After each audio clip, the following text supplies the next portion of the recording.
ये कहानी है मध्य प्रदेश के एक छोटे से गांव की। उसी गांव में मोहन नाम का एक युवक अपनी बूढ़ी माँ गंगा के साथ रहता था।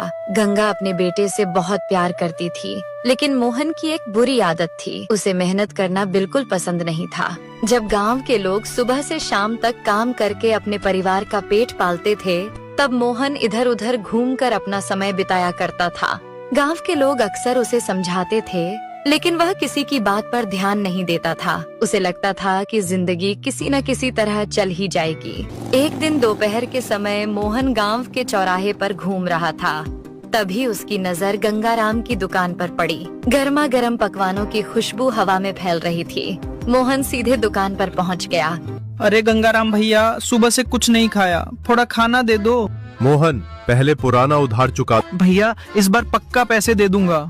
ये बात मैं कई महीनों से सुन रहा हूँ, अब उधार नहीं मिलेगा। आसपास खड़े लोग मुस्कुराने लगे। मोहन चुपचाप वहाँ से चला गया। जब वह अपनी झोपड़ी के पास पहुँचा तो वहाँ भीड़ लगी हुई थी।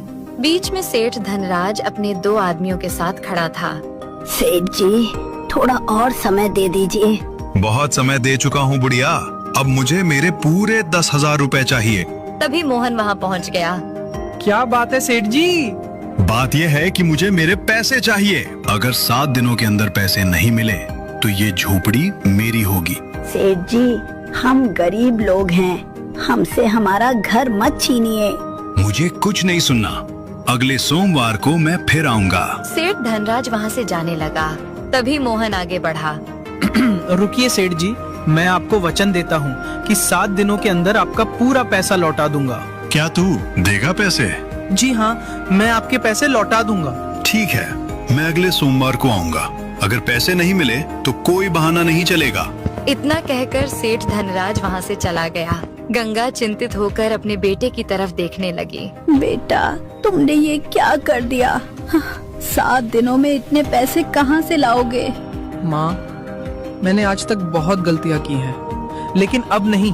मैं मेहनत करूंगा, चाहे कुछ भी हो जाए, मैं ये घर नहीं छीनने दूंगा। अगली सुबह सूरज निकलने से पहले ही मोहन काम की तलाश में निकल पड़ा। वह पूरे गांव में घूमता रहा। किसी किसान के पास गया, किसी दुकानदार के पास गया, लेकिन कोई भी उस पर भरोसा करने को तैयार नहीं था। पूरा दिन गुजर गया। शाम होने लगी। थका हुआ मोहन गांव से काफी दूर निकल आया। वह एक बरगद के पेड़ के नीचे बैठ गया। तभी उसकी नजर थोड़ी दूर बैठे एक बुजुर्ग व्यक्ति पर पड़ी। उसे नहीं पता था कि यह मुलाकात उसकी किस्मत बदलने वाली है। बरगद के पेड़ के नीचे बैठे उस बुजुर्ग के चेहरे पर गहरी उदासी दिखाई दे रही थी। मोहन धीरे धीरे उनके पास पहुंचा। प्रणाम काका, आप यहाँ अकेले क्यों बैठे हैं? सब ठीक तो है? प्रणाम बेटा, मैं तो ठीक हूँ, लेकिन तुम बहुत परेशान लग रहे हो। बैठो, क्या बात है? मोहन उनके पास बैठ गया और कुछ देर बाद उसने अपनी पूरी कहानी सुना दी। सेठ धनराज का कर्ज, 7 दिन का वादा और अपनी बूढ़ी माँ की चिंता। रामू काका चुपचाप सब सुनते रहे। फिर उन्होंने गहरी सांस ली। बेटा, चिंता करने से समस्या का हल नहीं निकलता। पहले मेरे घर चलो, कुछ खा पी लो, फिर आराम से सोचेंगे। मोहन उनके साथ चल पड़ा। थोड़ी देर बाद दोनों काका के घर पहुंच गए। घर साधारण था, लेकिन बहुत साफ सुथरा था। रामू काका सीधे रसोई में चले गए। कुछ देर बाद वे एक बड़ी थाली लेकर बाहर आए। थाली में गर्मा गर्म मटन चावल रखा हुआ था। उसकी खुशबू पूरे कमरे में फैल गई। लो बेटा, पहले खाना खाओ। भूख से बेहाल मोहन ने पहला निवाला मुंह में रखा और अगले ही पल उसकी आंखें फैल गईं। काका, इतना स्वादिष्ट मटन चावल मैंने अपनी जिंदगी में कभी नहीं खाया। ये आपने बनाया है? हाँ बेटा, ये मैंने ही बनाया है। रामू काका मुस्कुराने लगे। लेकिन इतना शानदार स्वाद कैसे? जब मैं जवान था तब बड़े बड़े शहरों में खाना बनाया करता था। कई सालों की मेहनत के बाद ये तरीका सीखा था। मोहन कुछ देर सोचता रहा। फिर अचानक उसके दिमाग में एक विचार आया। काका, अगर आप बुरा ना माने तो एक बात कहूँ? बोलो बेटा। काका, अगर यही मटन चावल गांव के चौराहे पर बेचा जाए तो लोग जरूर पसंद करेंगे। बात तो तुम्हारी सही है, लेकिन काका, मेरे पास ठेला खरीदने तक के पैसे नहीं है। रामू काका तुरंत उठे और घर के पीछे बने एक पुराने कमरे में चले गए। कुछ देर बाद वे एक पुराना ठेला लेकर वापस आए। ये ठेला कई सालों से पड़ा है, अगर चाहो तो इसे इस्तेमाल कर सकते हो। मोहन की आंखों में उम्मीद की चमक आ गई। सच में काका? हाँ बेटा, लेकिन एक बात याद रखना, कौन सी बात काका? जिस दिन बेटा मेहनत छोड़ दोगे उसी दिन सब कुछ फिर से खो दोगे। मोहन ने तुरंत सिर हिला दिया। मैं वादा करता हूँ काका, अब मैं कभी मेहनत से पीछे नहीं हटूंगा। अगली सुबह सूरज निकलने से पहले ही मोहन रामू काका के घर पहुंच गया। दोनों ने मिलकर मटन तैयार किया। रामू काका ने अपने खास मसाले निकाले। धीरे धीरे पूरा घर खुशबू से भर गया। कुछ ही देर में स्वादिष्ट मटन चावल तैयार हो गया। लो बेटा, अब भगवान का नाम लेकर शुरुआत करो। मोहन ने रामू काका के पैर छुए और ठेला लेकर गांव के चौराहे की ओर चल पड़ा। उसने चौराहे पर अपना ठेला लगा लिया, लेकिन शुरुआत आसान नहीं थी। 1 घंटा बीत गया, लेकिन कोई ग्राहक नहीं आया। दूसरा घंटा भी गुजर गया। मोहन की चिंता बढ़ने लगी। उसे बार बार अपनी माँ और सेठ धनराज की बातें याद आने लगी। तभी 2 किसान वहाँ पहुँचे। अरे भाई, क्या बेच रहे हो? गर्मा गर्म मटन चावल। खुशबू तो बड़ी जबरदस्त आ रही है, एक प्लेट लगाओ। मोहन ने जल्दी से एक प्लेट तैयार कर दी। दोनों किसानों ने पहला निवाला खाया और एक दूसरे का चेहरा देखने लगे। वाह भाई वाह, मजा ही आ गया। इतना स्वादिष्ट मटन चावल तो मैंने पहले कभी नहीं खाया। दोनों ने तुरंत एक एक प्लेट और पैक करवा ली। उन्हें खाते देखकर कुछ और लोग भी ठेले के पास आने लगे। धीरे धीरे भीड़ बढ़ने लगी। शाम तक मोहन के ठेले का आधे से ज्यादा सामान बिक चुका था।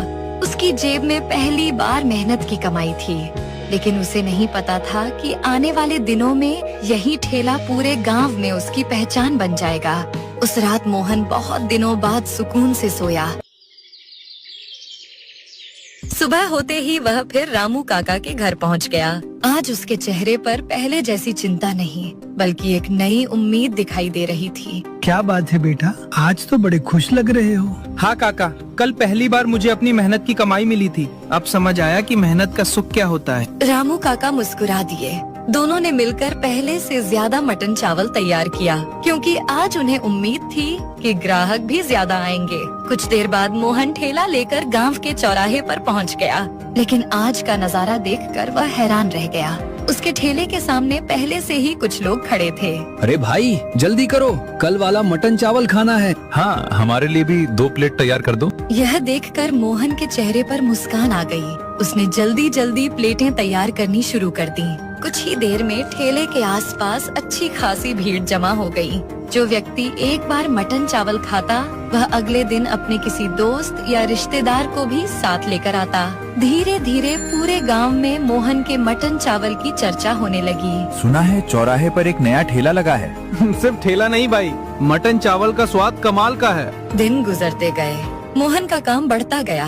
अब वह सुबह जल्दी उठता, रामू काका के घर जाता, मटन तैयार करता और पूरे मन से अपना काम करता।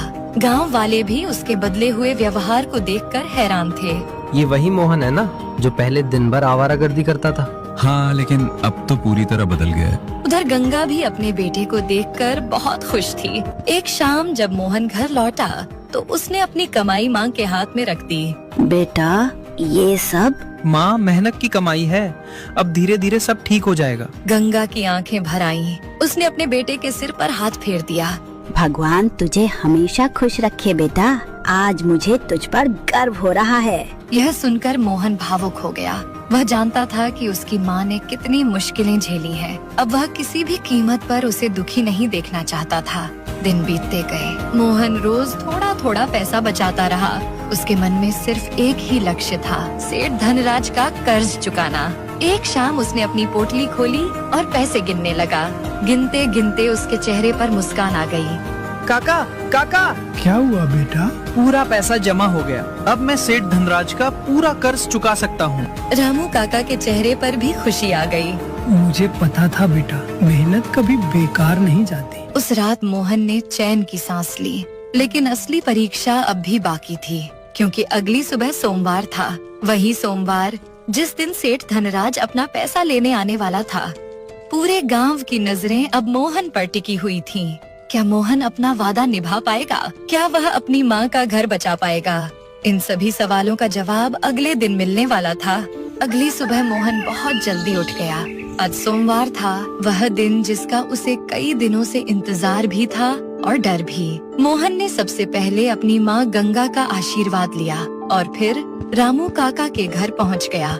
क्या बात है बेटा, आज कुछ ज्यादा ही गंभीर दिखाई दे रहे हो। काका, आज सेठ धनराज आने वाले हैं। बस यही सोच रहा हूँ कि सब ठीक से हो जाए। बेटा, डरने की जरूरत नहीं है। जिसने मेहनत और ईमानदारी का रास्ता चुना हो उसका भगवान भी साथ देता है। रामू काका की बात सुनकर मोहन का आत्मविश्वास बढ़ गया।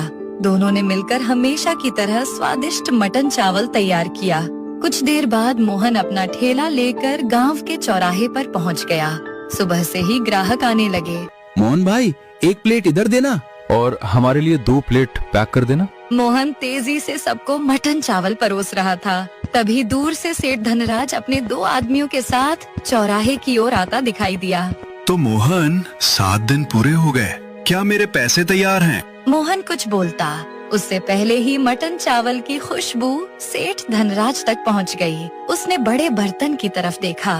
तो मोहन, यही है वो मटन चावल जिसकी चर्चा पूरे गांव में हो रही है। जी सेठ जी, यही है वो मटन चावल। मोहन, पहले एक प्लेट मुझे भी खिलाओ। मोहन ने तुरंत एक प्लेट तैयार की। गर्मा गर्म चावल, नरम मटन और ऊपर से खास मसालों की खुशबू।